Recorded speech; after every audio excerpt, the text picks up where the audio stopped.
Tonight, the talk is on Russia, Ukraine, and the geopolitics of Europe. And we're very honored to feature Jakub Grygiel, who is a senior fellow at the Foreign Policy Research Institute. But he is also, and this is a bit of a mouthful, the George H.W. Bush Associate Professor of International Relations at the Paul H. Nitze School of Advanced International Studies at the Johns Hopkins University. He's also a senior fellow of the Center for European Policy Analysis. He got his Ph.D. from Princeton University in the Department of Politics. He's written for all the major journals of world affairs, the national interest, the American interest, our own journal, Orbis. In fact, one of his articles called Educating for National Security that we published several years ago, I thought was one of the most important essays we've ever published, which is how to educate the next generation of strategic thinkers. He also recently published an essay in American Interest that some of you may have read called Two Princes, in which he compared the Little Prince that we read about as children with The Prince as written about by Machiavelli in his political analysis, classic political analysis. He's also the author of a book called Great Powers and Geopolitics of Change, and of a book in progress called Empires and Barbarians. I would just add one little thing. He is fluent in or has reading knowledge of Polish, Italian, French, Russian, Spanish, Latin, and classical Greek. So watch what you say in whatever language you're speaking. Anyway, please join me in welcoming Jakub Grygiel.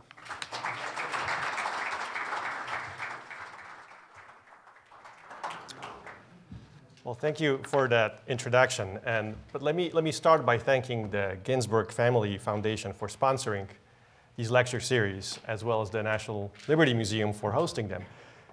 And let me thank FPRI for, obviously, for organizing the lectures, but above all, for keeping alive, as you know, a very long, a very important intellectual tradition of looking at international relations and studying the world through the lens of, as you said, geography, culture, and history. Which you may think it's common sense, but at least in academia, and as well as many think tanks, it's not perceived as something that is necessary and useful. As a matter of fact, I think in academia, both geography, history, and culture are often seen as something that is not worth studying. They're evaluated, discounted as features and as variables to study for international relations. So it's really important actually to have a place like FPRI that keeps the study of those key features of human behavior alive. Now, tonight's topic, as Alan said, is the geopolitics of Europe, as well as Russia and Ukraine in the title. And it's a topic that was very timely in 1955 when FPRI was founded, as the conflict between the Soviet Union and the West was unfolding in Europe as the main theater. And it's a topic that is, again, timely for a variety of reasons, but one of the most important reasons is the violent return of Russia to the European chessboard. So in what follows, I'll try to go according to the title of my subject, of the talk, and I'll discuss the terms, Russia, Ukraine, and geopolitics of Europe, but in slightly reverse order. I'll start with geopolitics, just very briefly, a quick defense of geopolitics. I'll mention something about Europe, and the broad point is, I agree that geopolitics is important. I have no idea what Europe is. And then I will conclude a little bit with the role that Russia, in particular the war in Ukraine, is playing in shaping the new map and the new geopolitics of Europe. So let me start with the first term, geopolitics. As Alan said, you already had a lecture by Ron Granieri on what is geopolitics and why it's important.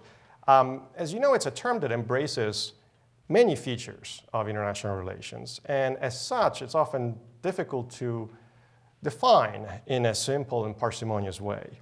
But I think that is exactly the point of a term like this and the benefit of geopolitics. It is an approach to understanding international relations that favors complexity over simplification that accepts the existence of multiple factors, multiple features influencing the actions of statesmen and individuals. Also, it's a term that is not deterministic, but assumes that there are certain very deeply embedded continuities in international relations. It also tries to avoid clear predictions because it leaves ample room for the human factor, for human decisions. So geopolitics, I think, brings back, in fact, this human factor in all of its complexity, the culture, the history, the resulting worldviews that are present on a map. In one of his books, the founding father of FPRI, Strausz-Hupé, wrote about the decay of European culture and how that decay in the 1940s and 1950s affected the European ability to withstand the Soviet threat, the Soviet menace. And his argument was that Europe was really unable to do it by itself because of a moral and cultural decay. A topic like this does not fit neatly into any academic discipline, into any think tank, unless you really have FPRI. But without that, without understanding why Europe was morally decrepit and broken, you couldn't really understand why, for instance, the US was indispensable. The presence of the US in Europe was absolutely indispensable to sustain and maintain Western Europe, at least initially, alive and free. So in any case, the simple point I want to make here is that geopolitics may not be appealing to a modern mind that is influenced by social science, but I think that's good because that's what real knowledge is: complex, deep, and unpredictable in many ways. Let me just quote a wise scholar, actually, of the monastic tradition of the Middle Ages, who defined what does it mean to have knowledge. And here I quote, he says, "To understand is not necessarily to explain through causality. It can also mean the acquiring of a general view." The Latin term was comprehendere, to hold, to possess, something that gives meaning to the particular events in question. So this is what I think geopolitics in the FPRI Strausz-Hupé tradition is. Why I think the second term in the title does not exist, Europe. There's no such a thing as Europe understood as a strategic actor, unified politically. There's obviously Europe as a geographic entity, right? A little promontory attached to Asia with the Atlantic Ocean on one side and the Urals, steppes and deserts on its eastern frontier. There's also Europe understood as a deep and long tradition of a civilization with roots, for short, in Athens, Jerusalem, and Rome, that is in reason, revelation, and political order based on law reflecting a higher divine order. But these common geographic and civilizational features are really not reflected in today's and modern European politics. And in the end, there is no political entity of Europe. Before you look at me like I'm crazy, of course I'm aware that there's a European Union. Don't get me wrong, I read the news. And the European Union does claim to represent Europe in a certain way, or at least to be on a historic path to become Europe, a unified strategic actor. But I think that's only a cruel illusion. And hence, when I use the term Europe here, I'll use it very loosely to define mostly a geographic reality from the Atlantic to the Bug River, perhaps a little farther east, that shares, for the most part, the European Union, as well as the security underpinning that NATO presents. But really the core argument that I want to suggest tonight is that Europe does not have political unity, lacks strategic coherence, but it has the illusion that it does have political unity and it can act in a strategically coherent way. Moreover, on top of this illusion of unity, it also embraces a delusion that it needs not to have a competitive strategy to deal with other powers outside of its borders, because the world is on a path of convergence, of a historical convergence with Europe. And the world will be more similar to Europe, EU-like, than before. So I'll come back to this idea of an illusion and delusion in a second. Here, let me just tell you briefly why I think this matters now. This is not obviously a new problem, but it matters now. Arguably, the lack of a strategic coherence and political unity in itself is not dangerous. You can mitigate that disunity and the lack of strategic coherence by institutions, trade, or simply by the disinterest of the various parties involved. And for the past, I think, 2 decades, this disunity and geopolitical incoherence didn't really have important consequences. And the reason was that there were no serious threats that were on the borders, on the frontiers of Europe. Europe could be happily introverted, pondering its next institutional deepening or enlarging, managing its then powerful new currency, and generally being oblivious to the world. It is obviously different now. Europe, if you just pick a newspaper, is surrounded by rising threats from the south and the east, and there's a relentless pressure, although of different nature, on its frontiers. If you look at the south, on the other side of the Roman Mare Nostrum, or the Mediterranean, Europe faces a North African shore that is characterized by failed or weak states, and from where both a terrorist threat and an incessant flow of immigrants emanate. These two, the terrorist threat and the flow of immigrants, may be related at times because there are fears, at least in Europe, that terrorist groups may seek to infiltrate Europe through these waves of immigrants. But more likely, I think, terrorist groups find fertile ground in the thousands and hundreds of thousands of immigrants, and often in the second generation of immigrants, that live unassimilated on the margins of the European dream. But if you look at that southern frontier, the Mediterranean frontier, and if one measure of instability and threat is the number of human losses, this region, this frontier, is a mess. In just 2 days, 2 weeks ago, at the beginning of April, almost between 8,000 to 9,000 immigrants on 50 boats had been intercepted in the waters between Libya and Sicily. Since the beginning of 2015, so in 4 months, more than 16,000 immigrants have crossed those waters. In 2014, last year, 170,000 crossed those waters.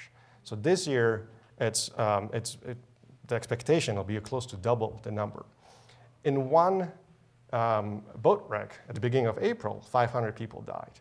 In a boat wreck that you may have heard a couple of days ago, 700 people died, including countless children and women.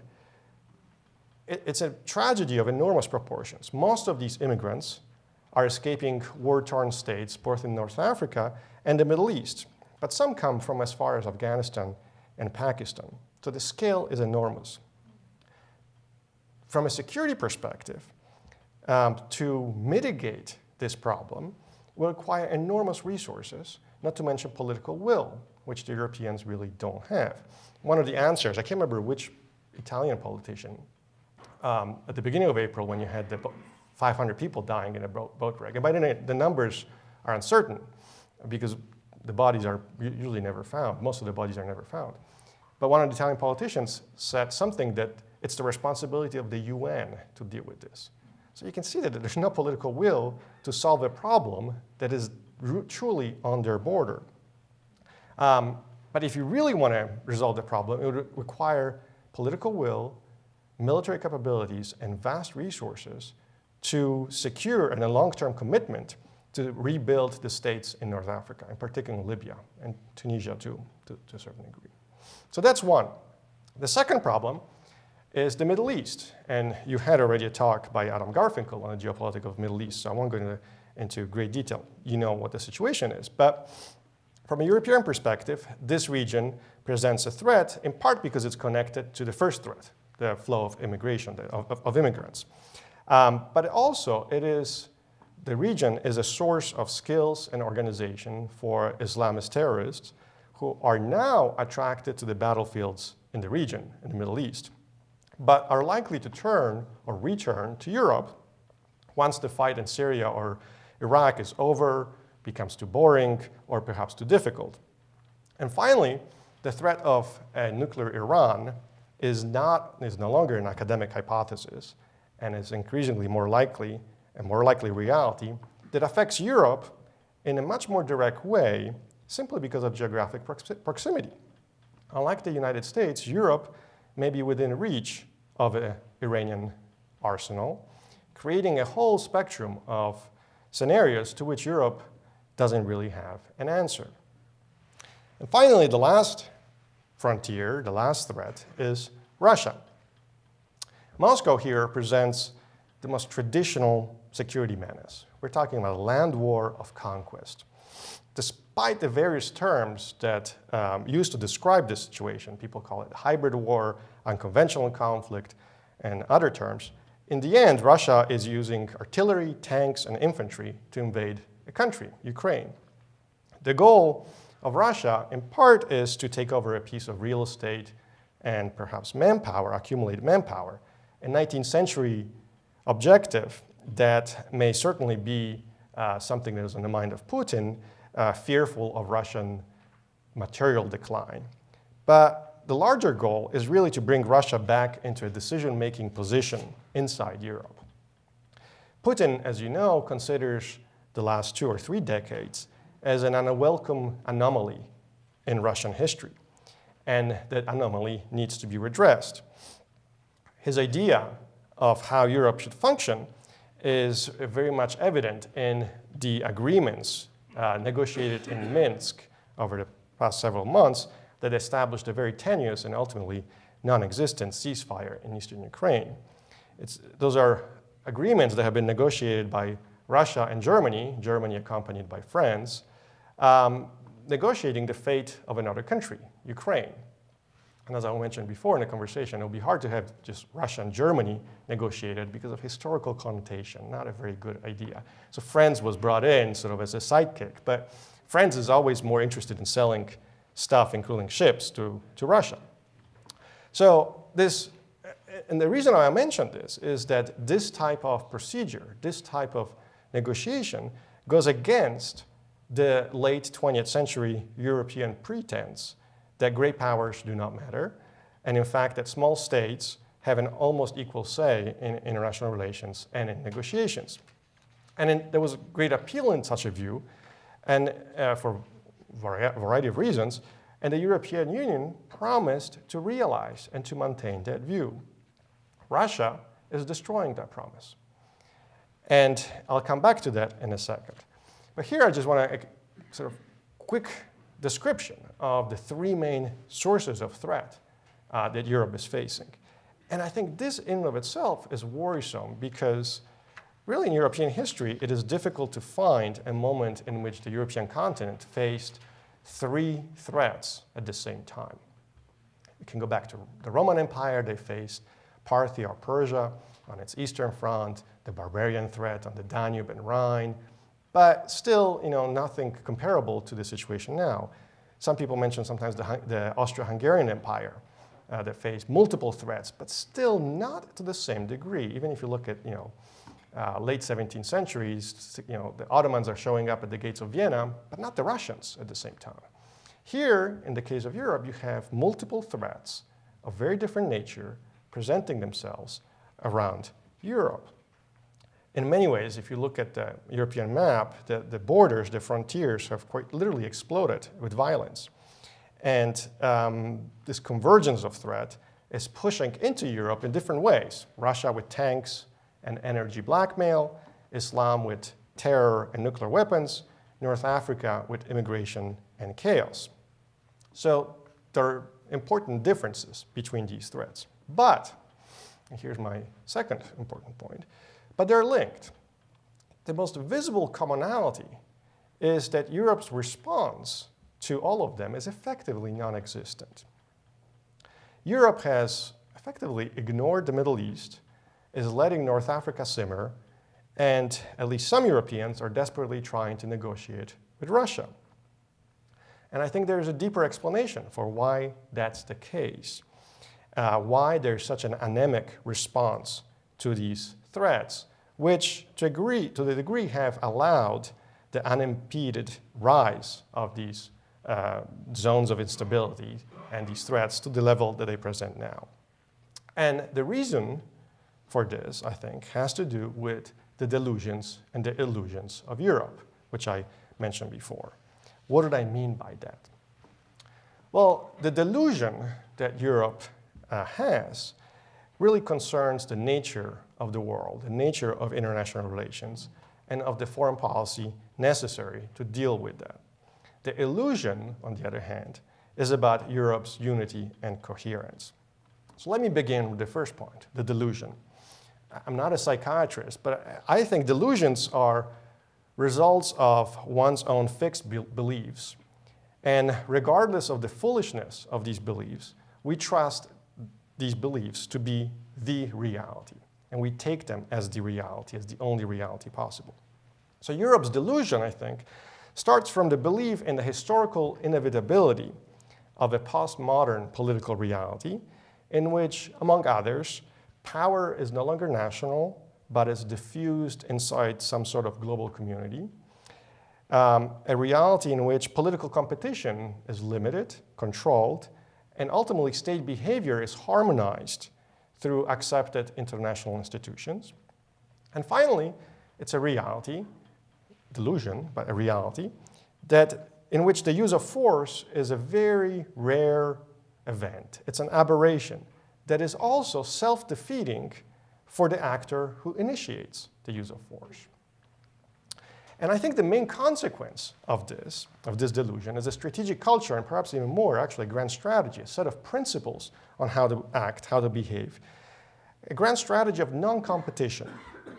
Europe saw no necessity to fight for what it stood.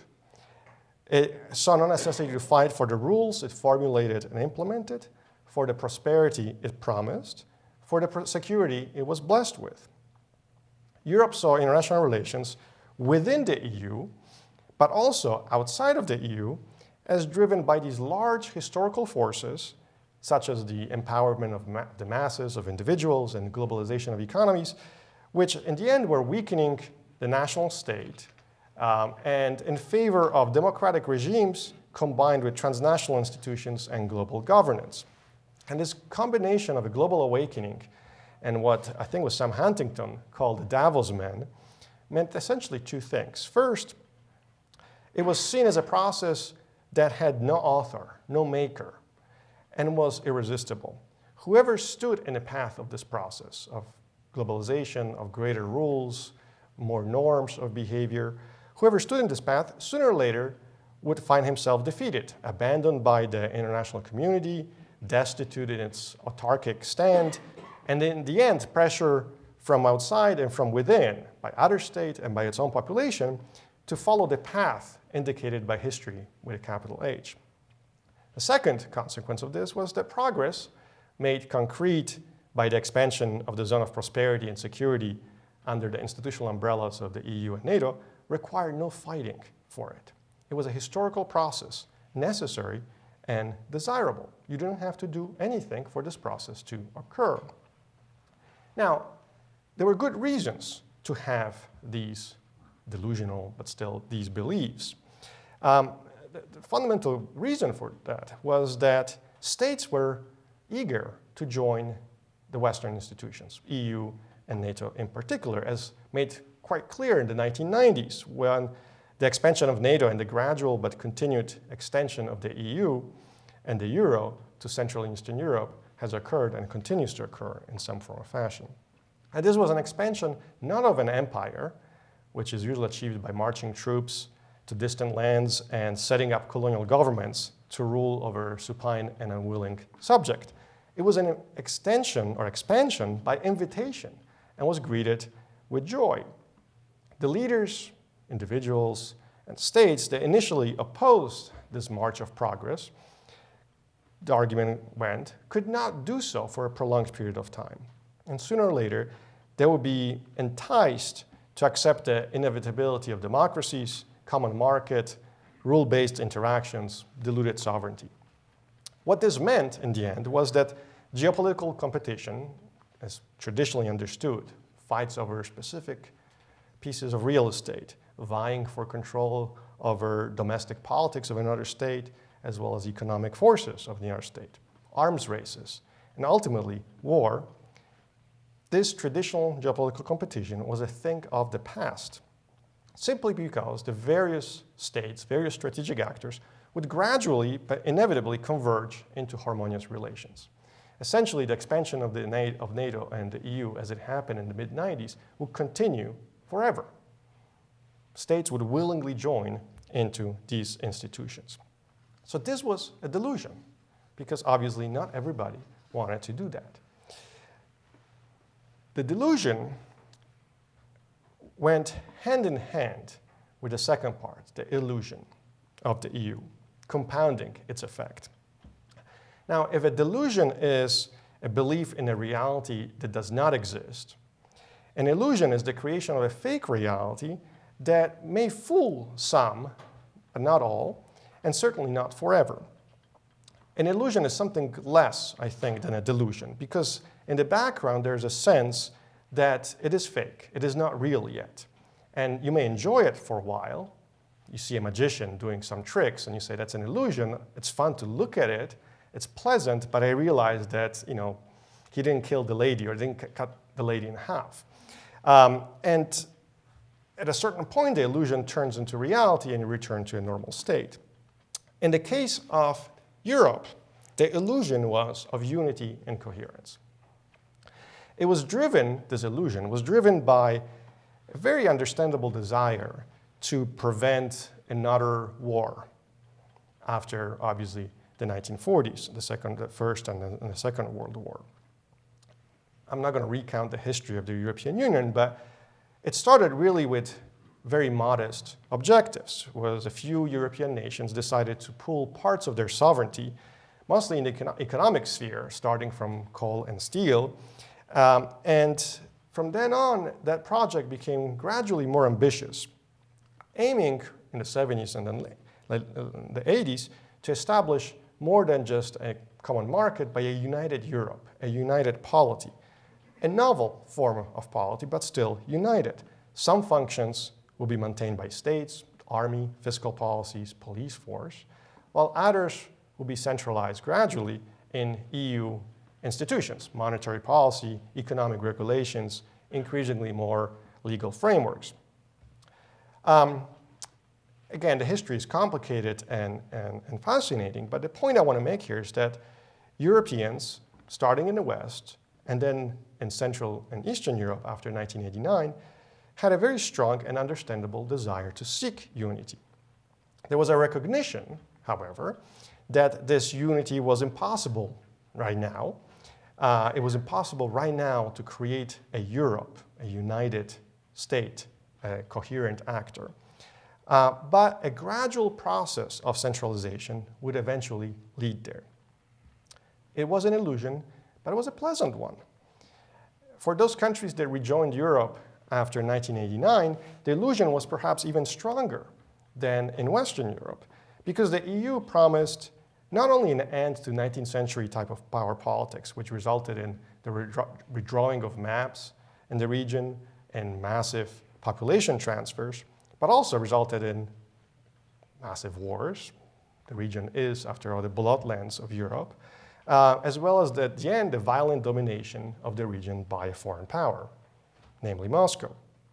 So the illusion was very appealing. Europeans were in love with this illusion, so much that they did not want to see the reality, the profound differences among themselves.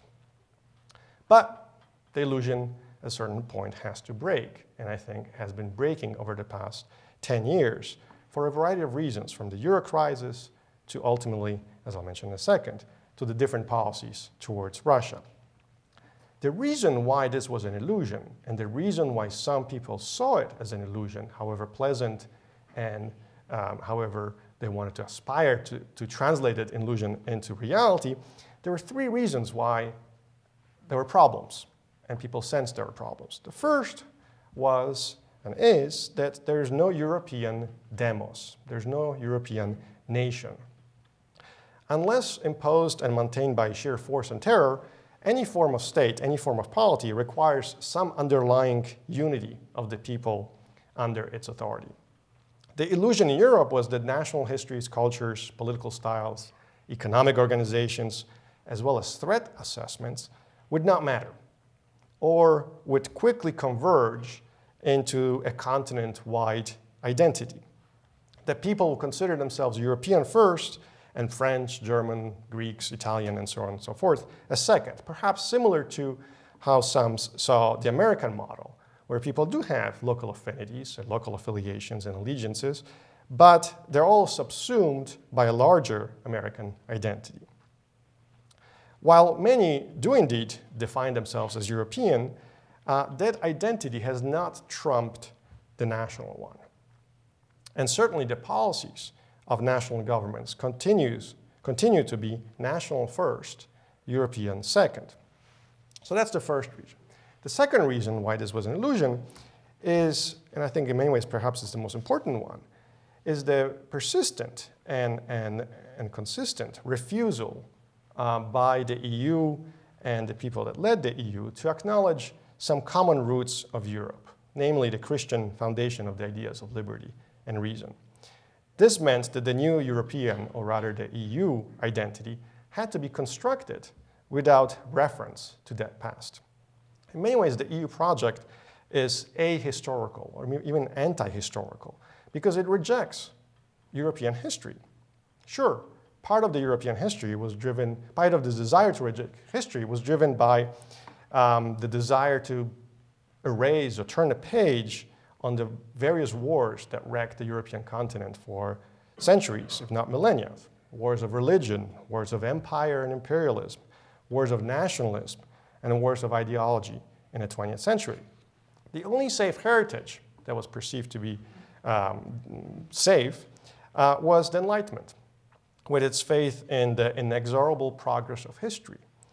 In other words, if you can't agree on your past because you find it too violent and warlike, then might as well think that the progress will be better, future will be better, and we can create an identity on a non-existent future. The result, again, was a European unity built exactly on a promised future and on the denial of a common past, in particular the Christian past.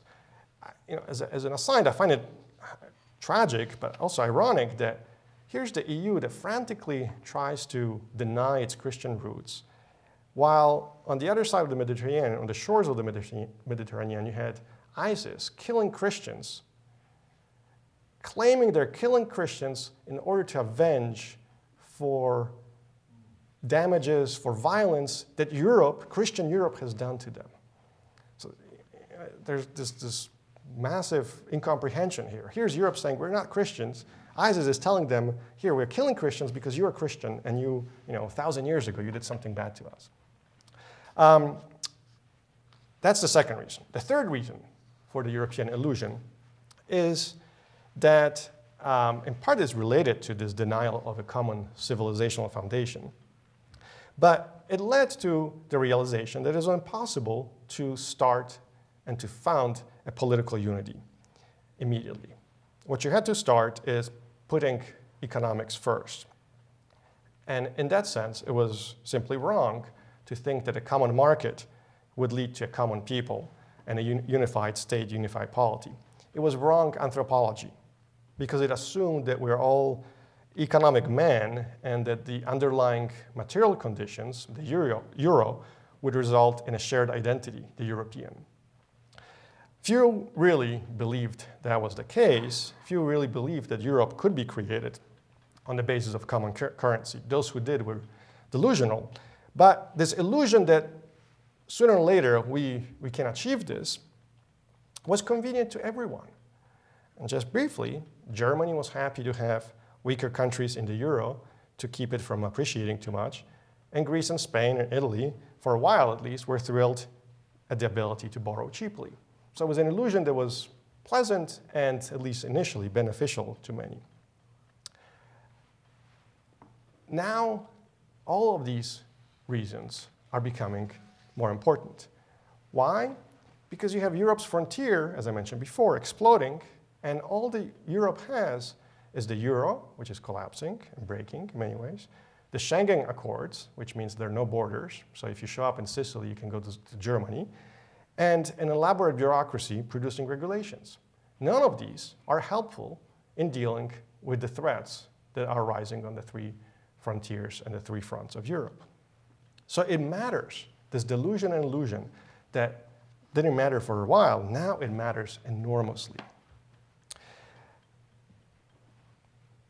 Where do we go from there? And what is the role of Russia in this? And here's the last part of my talk.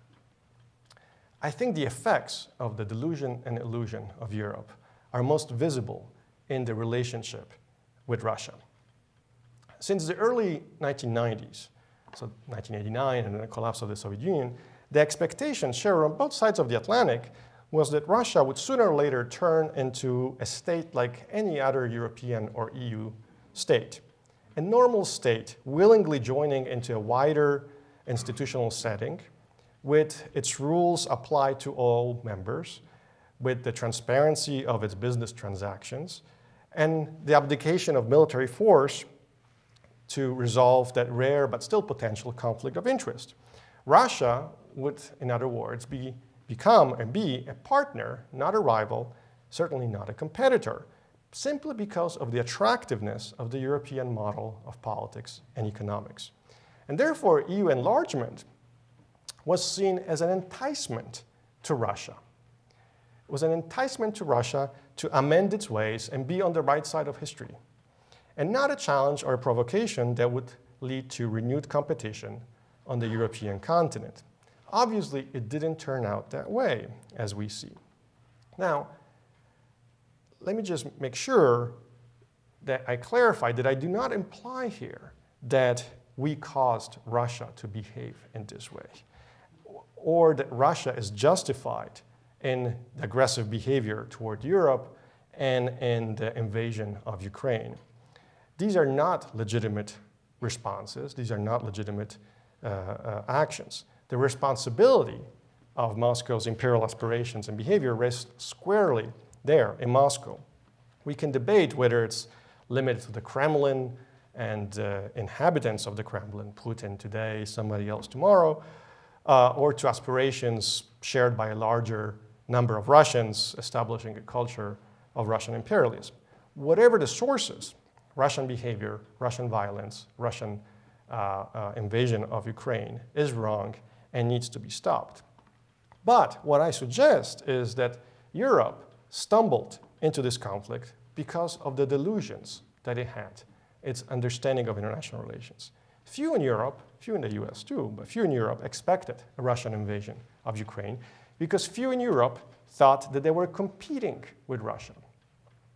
Another way to put this is that the EU should not have extended to Ukraine its very distant promise of a possibility of joining the EU, not because it was not the right thing to do. It was the right thing to do, and it continues to be the right thing to do, nor because Russia has some sort of legitimate sphere of interest. It does not. But the EU should have been very careful in how it disbursed these promises of enlargement, because it is constitutionally incapable of competing and fighting to realize these promises. And compete and fight it must, as we see. So Russia, and one way to put it, it seems to me that the European view of enlargement and foreign policy was to subcontract foreign policy to history with a capital H. We don't have to do anything. We just say, yes, here are the rules, here's how you get into EU, and everything will be fine. Obviously, you have to compete for those rules to be respected, for those countries to be able to join, for those countries that wanted to join, to be able to join the EU or NATO to a certain degree. So Russia's takeover of Crimea and the ongoing war in Donbass in the eastern Ukraine has challenged this delusion that Europe had about the world and Russia in particular. But it has not shattered it. It has not broken that delusion. Delusions much more than illusions, I think, delusions are very difficult to break. In many European capitals, there remains a strong desire to wait Russia out, as if the war in Ukraine, combined with daily flights over near the airspace of NATO members, with regular, almost weekly nuclear threats coming from the Kremlin, Europe thinks that these were almost a momentary temper tantrum that will be soon followed by a Russian acceptance of the post-Cold War settlement Europe. Hence, for instance, there is no political will to arm Ukraine, which is really the only way to hinder Russian advances and to shore up the rule-based order at the frontier of which Ukraine, at the frontiers at which Ukraine found itself. The threat of Russia is not simply a threat, a menace to the territorial status quo and the independence of one state, Ukraine. But it's a threat to the very foundation of Europe as it has been constructed over the past several decades. Europe, the EU in particular, and to a certain degree NATO, is in fact only a set of rules and a set of promises. The most important of these rules and promises is respect of existing borders and the willingness to negotiate any conflict of interest rather than resort to force. Russia has clearly violated these broad norms, these broad rules, not to mention has violated pretty much every agreement that it signed over the past 20 years, and has begun to dismantle the military predictability that has characterized Europe over the past 2 or 3 decades. And so far, it has done so with very little punishment, with the exception, of course, of the targeted sanctions, which, however, I think will be very difficult to maintain because of the second aspect of Europe, namely the illusion of European unity. Here, I think, Russia's war in Ukraine has not fully destroyed the delusion of Europe, but is having a very, it's a wake-up call to that illusion. It may have broken the illusion of European unity. Why is that? For the very basic reason of geography, I think, fundamentally. Geography, here it goes back to fundamental understanding of geopolitics, geography plays a role because, as expected, the states closest to the revisionist and assertive Russia are most worried, while the states that are more distant, most of Western Europe, are less interested, for instance, in shoring up Europe's security, and in fact are the biggest proponents of a search for a new settlement with Moscow. What is more, I think the reactivation of the other frontiers, especially the Middle East and the Mediterranean, diverts the attention of the most affected European states away from Ukraine. Italy cares about the thousands of immigrants showing up in Sicily. It does not care how many Russian troops are in Donetsk. And vice versa. Estonia doesn't care about Iran or the immigrants in Sicily, cares enormously about where are the Iskander missiles that Russia may be placing in Kaliningrad or in Crimea. So geography here plays an enormous role, and there's absolutely no unity in the way these states assess threat.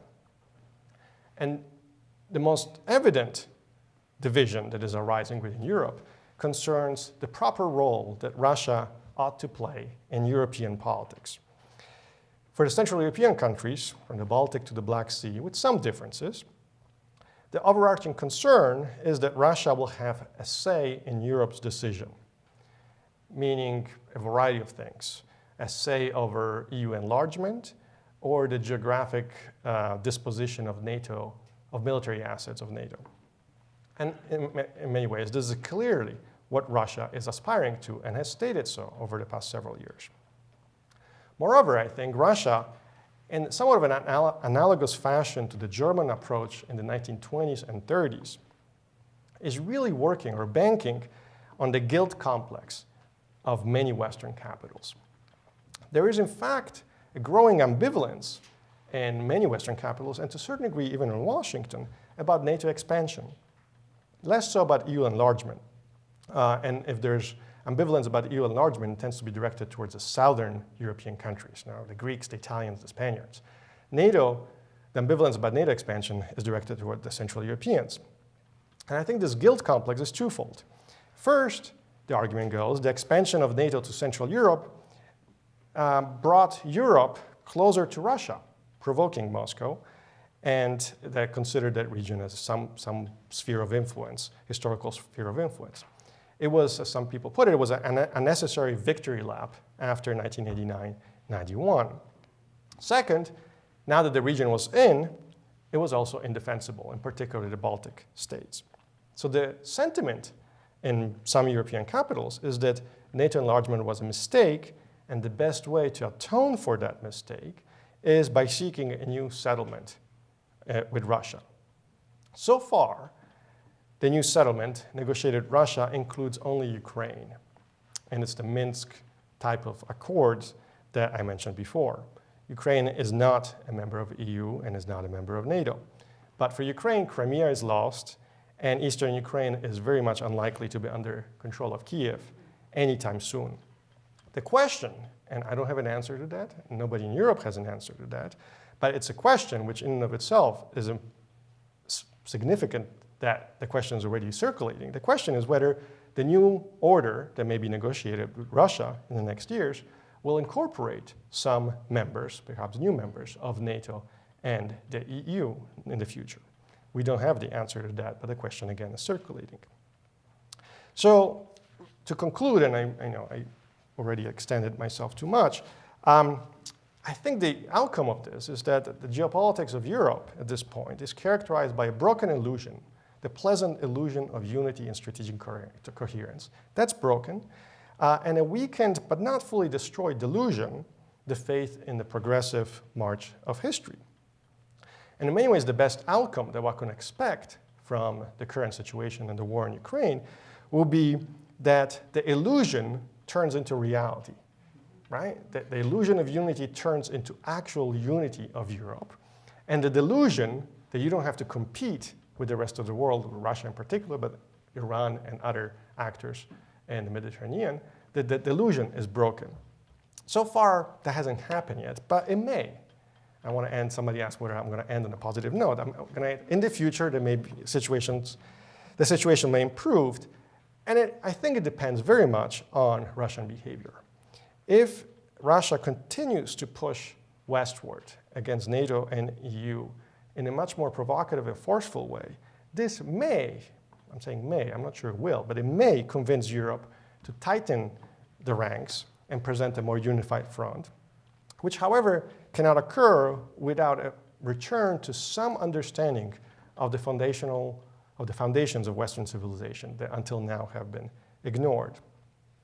And finally, it also may end fundamentally, and the delusion that there's little need to provide for their own security and for engaging in a geopolitical competition with Russia and other rivals on the horizon, which again must be based, I think, on an understanding that the achievements of Western civilizations are worth promoting and are worth fighting for.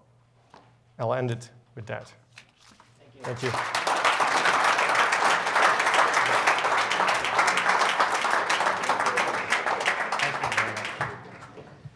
I forgot to tell Jakub that we require our speakers to end on a positive note, but he did it anyway.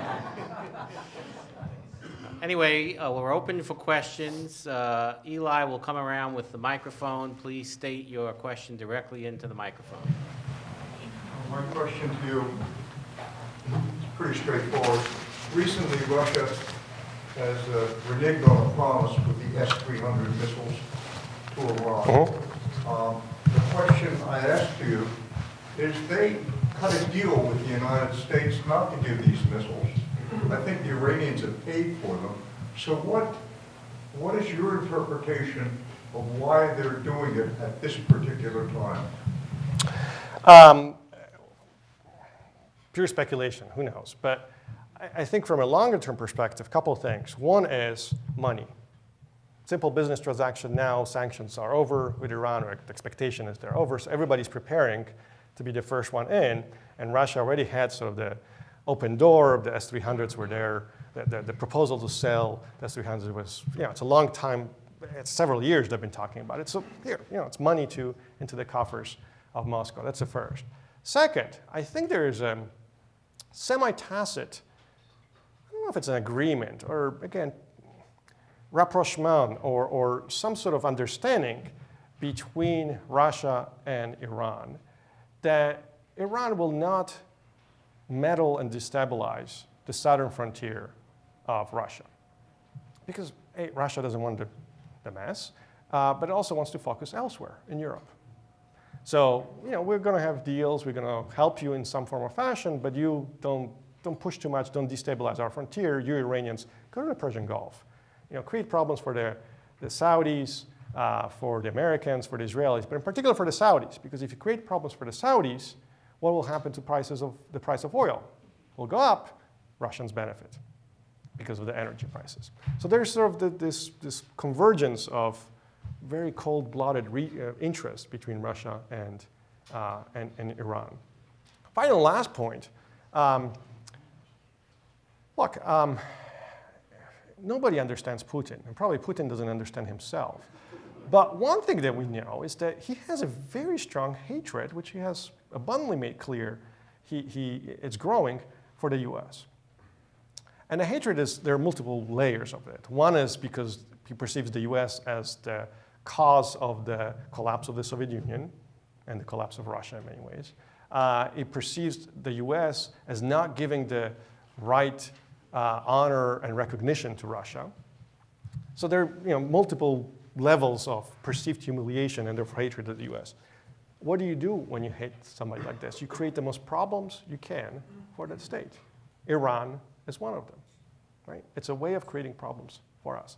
The question, and you didn't ask that, but I'll say anyway, the question is what Israel will do. Because that affects a lot the Israeli security and Israeli capability to penetrate Iranian airspace. One understanding was that last time there was serious talks of Putin selling S-300s to Iran, I think it was Netanyahu who flew to Moscow and told, who knows what he told him, but their understanding is that don't do that because we'll help the Georgians. And the Israelis were already helping the Georgians in some form or fashions. So maybe, and after that trip, Israelis stopped helping the Georgians and the Russians didn't sell the S-300s. Coincidence? I don't know. It's speculation. So I don't know what the Israeli answer will be to this. I have no idea right now. Jakub, in many ways, your illusion and your delusion. Not mine, European. Yes, those of which you speak were revealed to be false by the one actor that you didn't discuss, namely a NATO member that is not a member of the EU, Turkey.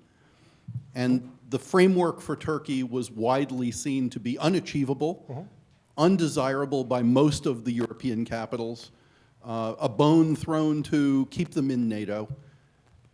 What do you see as the future role of Turkey, especially as it becomes more Islamic, given the Islamic assault on the very soul of Europe? Okay, it's a great question. A couple of things. One is, look, Turkey would have never gotten into the EU and will never get into the EU. And that's widely understood. And there are multiple layers of reasons why that's the case. But that's nowhere near, and it's over. The question is rather what Turkey will do as a NATO member. And here it's a big question. Turkey has not been an ally of us or NATO in recent years, right? It has created problems in Iraq and refused access to American divisions to go from Turkey south into Iraq. It has created problems with Israel, if you recall. The only convergence of interest between Turkey and the rest of NATO remains Russia. Not as much the ISIS, not as much Iran in my view, it's Russia. And here I don't know who and how that will play out. It's a long, if you look at any history books, you remember that the Ottomans did not like the Russians and vice versa. There was a lot of tension here. And I think that remains partly, civilizational reasons, but partly just, again, geography, right? The Russians need to get out of the Black Sea. and Turkey sits on the door to the Black Sea. So there's some tension there. Turkey perceives itself as having some, I don't know if it's sphere of influence or growing interests in the regions, especially in Central Asia to a certain degree, which are perceived by Russia as its own sphere of influence. Turkey perceives itself as a defender of the Tatar population, which is in Crimea, which is not doing terribly well under the new regime in Crimea, the annexation. So there's enough competition and points of friction between Turkey and Russia where I think there's still some rationale for Turkey to function as a member of NATO. But in the case of the EU, forget it. One sign is that essentially until 5-6 years ago, people in Europe would still talk about Turkey. Here there's a possibility that you will join. I haven't read anything about it, right? Nobody talks about this, including the Turks. The Turks now saying, we don't want it. So the enlargement is not going to happen there. Yeah. It seems to me that when you talk about the illusions that Europe has, these things have an origin in the whole of the Western world in a larger sense. I mean, the U.S. has these illusions about democracy being the only way to do things and things like that that truly have some equivalence to what Europe is thinking. Mm-hmm. Well, I agree. There are, I think, two main differences. The first one is that the effects of those illusions and delusions affect Europeans much more than us, because they do have the Mediterranean and North Africa, they do have the Levant and Middle East right there, and they do have Russia. We have Canada and Mexico. They're not a threat, right? So we still, the oceans do matter for us, and therefore our delusions mostly because we don't have the illusion of unity. We're still united in a certain degree, but the delusion that the world might work in a more benign way, it's far away, right? So the effects of it are not there. But the second reason, I think, is that I think in the US, there's still a very strong, although diminishing, current of thought that does not share the delusion that the world is on a convergence path and everybody will be the same. That, to a certain degree, cuts across party lines. Not often, it's complicated, but it's still there. In Europe, that is not there, in my view. It's very rare to go to Europe and hear. If you go to Estonia and Poland, it's slightly different now. But 5 years ago, it was like in Brussels, there was not much difference. The view was, well, everybody will be willing to join the EU as long as we open the doors and they fulfill the conditions. We don't have to do anything about it. It's a natural process. The US still has sort of an intellectual current that doesn't fully buy into that. But you're right, it's a Western-wide problem, but with slight differences between Europe and the US. Yes, sir. Am I correct that prior to the outbreak of World War II, that there were European nations failed to take action in the face of aggressive action by a tyrant? Mm-hmm. And now, European nations, again, are failing to take action in the face of aggressive actions by a tyrant. And I understand what you said about illusion and delusions, but is there really a difference? Is it not just a reluctance there was a reluctance then, perhaps on account of the horrors of World War I to engage in war, and now there's, again, a reluctance to engage in war? Is there anything fundamentally different? I think the biggest difference is, and it's more dangerous now, I think, than in the 1920s and 30s. The biggest difference is that there's still this delusion that you don't have to do anything against this tyrant. In the 1920s and 30s, it was the delusion that the tyrant is bad, he may create problems, but it will be limited, right? And maybe if we give him this piece of land and that piece of land, he'll be satisfied, but he's bad. Here, right now, it's slightly different. People think Putin is bad, but if we get rid of Putin, Russia will turn into an EU-like beautiful member and will no longer be a problem, which I think is not the case. So there's this delusion that even Putin himself, actually, may be forced to accept the settlement, the post-Cold War settlement, because of the sanctions, for instance. Let's just impose a little bit of pain on him, and he'll get with the history program. I don't think that was the view in the 1920s and 30s. The similarity, which I find problematic too, between 1920s and 30s is that, especially 1920s and now, is that it seems to me there's a similarity in how the alliance structure arose in 1920s and what is taking shape now. If you remember in the 1920s, the alliance was, especially between France and Central Europe, in order to protect against the rising possibility of a German threat. But that alliance was based on a fundamentally different threat assessment. The French thought that they would be the first one to be attacked, and therefore the Central Europeans would have to come in and attack Germany after Germany attacked France. The Central Europeans thought that they would be the first ones to be attacked, and therefore France would come and attack Germany while they were attacked, right? So fundamentally different understanding, including military doctrines on how you fight this war. I think there's something similar arising, and I haven't thought this fully through, but there's something similar arising now. There's this duality of a threat assessment, very different threat assessment between Estonia, Poland, and Western Europe, and a very different understanding of what you should do in preparation of a potential conflict. Estonia and Poland, Estonia, Lithuania, Latvia, and Poland in particular, want to have European troops on their, American, but also European troops on their territory because they think they'll be the first one to attack. Germany doesn't think that, or Germany, France, Italy, don't think that's something that's worthwhile doing because they think they'll be the first one to be attacked with nuclear weapons, which Russia is kind of conveying that idea, right? So there's a difference in the threat assessment of who will get the first, who'll be the first target, and therefore how do you respond to it? Again, it's slightly different, it's an analogy, is not exactly the same, but it creates certain tension within the alliance, which is very difficult to resolve. One more?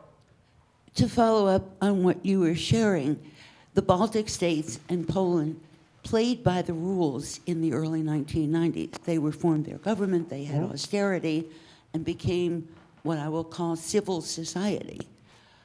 Other countries in the Baltics in particular, that is still, Croatia is a member of the EU, and it seems like the bureaucracy in Strasbourg is just not promoting the steps toward the civil society that it demanded of the Baltics and Poland in order to achieve their membership.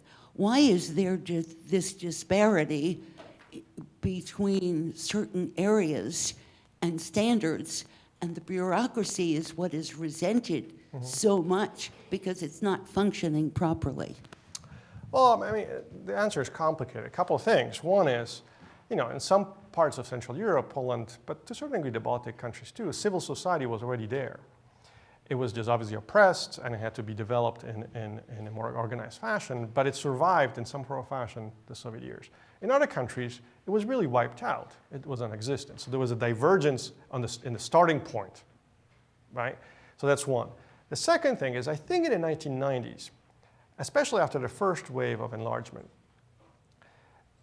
there was sort of this understanding that as long as you fulfilled basic, very limited conditions, you would continue to evolve once you were in, right?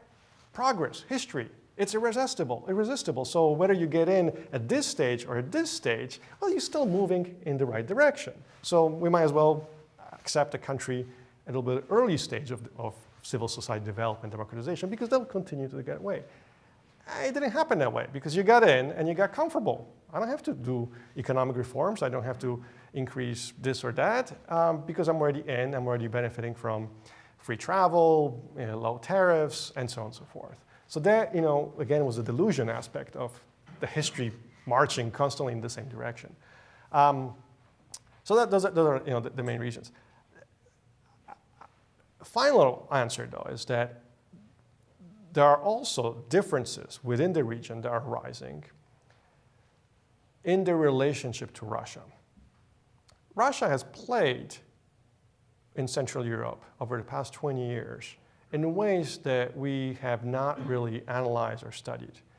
Some of it is more evident than others. Buying politicians, buying newspapers, controlling businesses, and so on and so forth, which effectively has wiped out or limited civil society. So it's not an EU problem here, but it's a problem that there was an openness and Russia came in, and by Russia I mean, the Kremlin and the authorities, not just institutions. It is a concerted policy to come in and sort of subvert. The term is political subversion from within. So it's not just a native development of those countries that creates certain problems. It is the political intervention of an external power, Russia, that is creating serious problems within those countries. It's true also in Western Europe. Remember, Russia is funding, Russian banks are funding Marine Le Pen, has funded Syriza in Greece.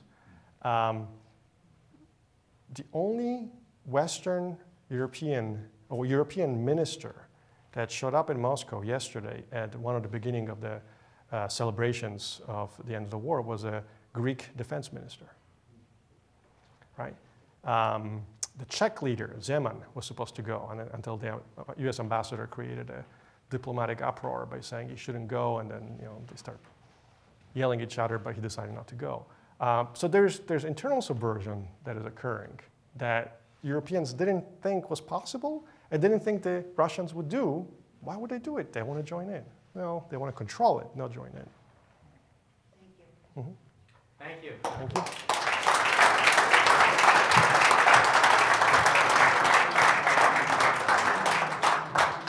When we asked Jakub to speak on this topic, I had a vision of what this talk would be about, but I found that what Jakub has delivered is something much larger, much deeper, and more profound, and I appreciate it very much. For those of you who are not members of FPRI, now is a good time to join FPRI, and if you're a member, but at this level, you may want to consider this level. So thank you for joining us, and hope to see you next month.